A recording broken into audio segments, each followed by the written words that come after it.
السلام عليكم ورحمة الله وبركاته. أنا ما بحبش أجيب سيفون التصنيع اللي هو المصنع، يعني ما بحبش أجيبه. ليه ما بحبش أجيبه؟ ما بيعجبنيش. الحجر بتاعه ضيق، وبعدين لما أكون بركب أنا عندي في مكان محتاج فيه سيفون، تمام؟ طبعا ده هيتدفن، ده هيتدفن، لكن لو مش هيتدفن أكون معلق، هعمل ده تي.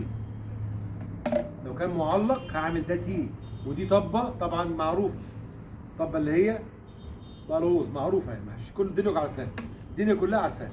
هعمل ده تي لو معلق، لو معلق اعمل تي كده، تمام.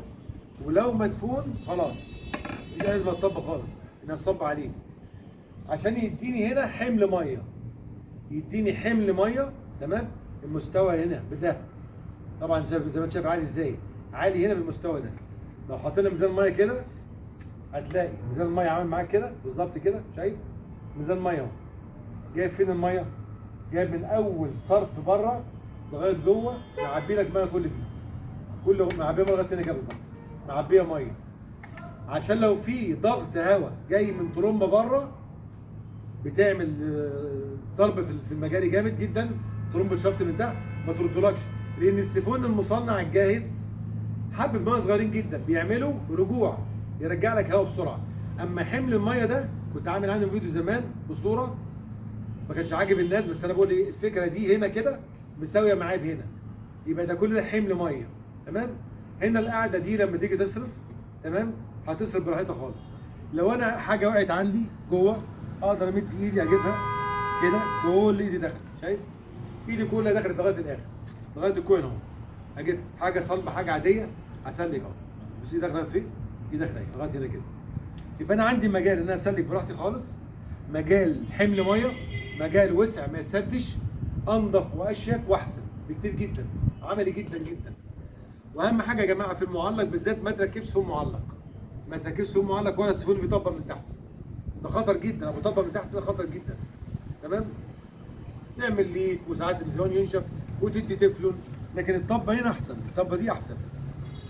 نصيحه برضو، نصيحه للمعلق، لما تيجي تركب الطبه دي هنا ما تلزقش الطبه في المشترك. واحد يقول لي ليه ما لزقش الطبه في المشترك؟ اقول له عشان الطبه دي لو انت مذاكر ممكن تيجي فتره او تيجي ظروف حد عايز يخش على المشترك هنا، يدخل على المشترك مدخل، يعمل ايه؟ هيضطر يكسر الطبه. فركب الطبه دي بالتفلون، اديها تفلون وشحطها جامد جدا هنا كده، بحيث لو حد عايز يدخل صرف تكييف، حد عايز يعمل حمام تاني، حد عايز يمشي بلاعه، حد عايز يعمل غرفه غطسه في المكان ده، هيعمل ايه؟ هيمسك الطبه يحلها ويشيلها كلها على بعضها ويركب مشترك تاني، تمام؟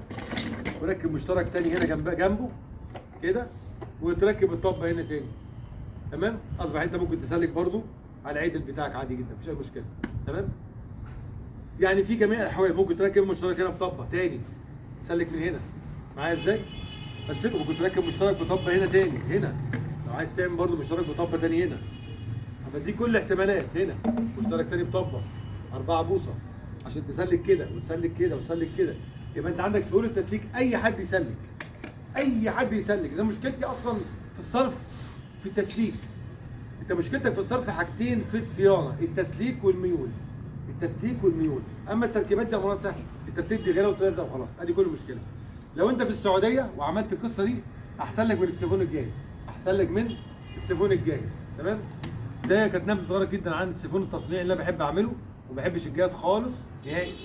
انا اي شغل عندي متعلق بركب العدل ده، ومشترك هنا بطبق، تمام. مدفون بركب كده، حبيت اسلك بسلك كده عادي جدا، بحط ايدي كده خالص واسلك اللي عايز اسلكه واروح جاي مرجع كده. نار ابيض. صلوا على سيدنا محمد صلى الله عليه وسلم كتير، احنا في الجنينه مش في الحمام، وحدوا الله لا اله الا سيدنا محمد رسول الله. ربنا يبارك لنا ويبارككم وزدنا واياكم علم، والسلام عليكم ورحمه الله وبركاته.